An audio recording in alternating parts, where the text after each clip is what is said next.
আসসালামু আলাইকুম। আর একটি নতুন রেসিপি দেখার জন্য আমার চ্যানেলে সবাইকে স্বাগতম জানাচ্ছি। আমার আজকের রেসিপি হলো চিকেন কাঠি কাবাব।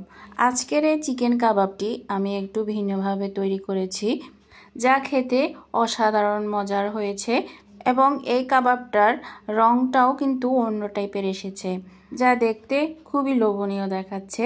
তো চলুন কিভাবে কাবাবটি তৈরি করেছি তা দেখে নিই। প্রথমে একটি ব্লেন্ডার জগে কিছু ধনেপাতা নিয়েছি। এখানে প্রায় 1 কাপ পরিমাণ ধনেপাতা রয়েছে এবং কিছু পুদিনা পাতা নিয়েছি আর 2টো কাঁচামরিচ দিয়ে দিচ্ছি 1 চা চামচ পরিমাণ টমেটো সস ও 1 টেবিল চামচ পরিমাণ চিনি।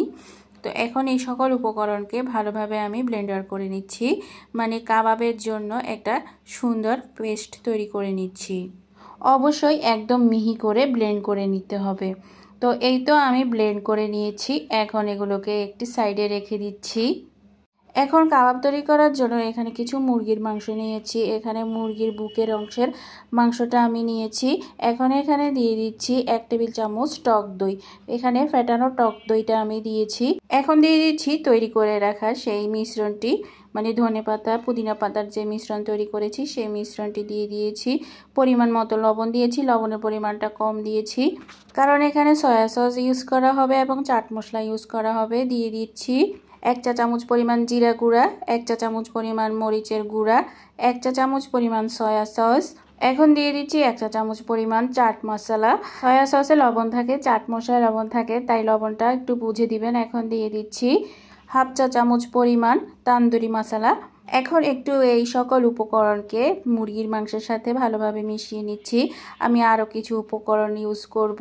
এই কাবাবের স্বাদটা আরও দ্বিগুণ করার জন্য এখানে দিয়ে দিচ্ছি 1 টেবিল চামচের মতো একদম ঘন দুধ, 1/2 চা চামচ পরিমাণ রসুন বাটা, 1/2 চা চামচ পরিমাণ আদা বাটা দিয়ে দিচ্ছি। এখন আবারও এই সকল উপকরণকে ভালোভাবে মিশিয়ে নিচ্ছি। এই সমস্ত উপকরণ দেওয়ার কারণে কাবাবের টেস্টটা কিন্তু দ্বিগুণ এসেছে। তো এই তো চিকেনের সাথে সবগুলো মশলা মেশানো হয়ে গিয়েছে। এখন এটিকে 1 ঘন্টার জন্য রেস্টে রেখে দিচ্ছি একটি ঢাকনা দিয়ে। তো 1 ঘন্টা পর চলে এসেছি। এখন ঢাকনাটা সরিয়ে নিচ্ছি। মুরগির মাংসের সাথে মশলাগুলো খুব সুন্দরভাবে মিশে গিয়েছে এবং মুরগির মাংসের ভেতরে মশলাগুলো ঢুকে মুরগির মাংসগুলো একদম সফট হয়ে গিয়েছে। এখন কাবাব তৈরি করার জন্য কিছু সাসলিক কাঠি নিয়ে নিয়েছি। তো এখন একটি একটি করে মুরগির মাংসগুলো সাসলিক কাঠির ভিতরে ঢুকিয়ে নিচ্ছি। এটিকে আপনারা সাসলিক কাঠি অথবা কাবাবের কাঠিও বলতে পারেন। তো এই কাজটি কিন্তু সবাই পারেন, আর বলার কিছু নেই। আমি একে একে সবগুলো করে নিচ্ছি। এই কাবাবটি চাইলে খালিও খেতে পারেন, তাছাড়া কেউ চাইলে নান, রুটি, পরোটা কিংবা সাদা রুটির সাথেও খেতে পারেন, বা কেউ চাইলে ফ্রাইড রাইসের সাথেও এই কাবাবটি সার্ভ করতে পারেন।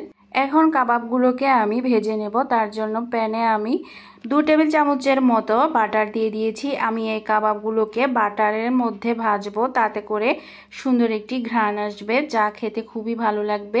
এখন কাবাবগুলো দিয়ে দিচ্ছি, বা চিকেন কাঠি কাবাবগুলো একে একে বাটারের মধ্যে দিয়ে দিচ্ছি। চুলার আগুনটাকে একদম মিডিয়াম টু লো করে এই কাবাবগুলোকে 20 মিনিটের মতো ভেজে নিতে হবে।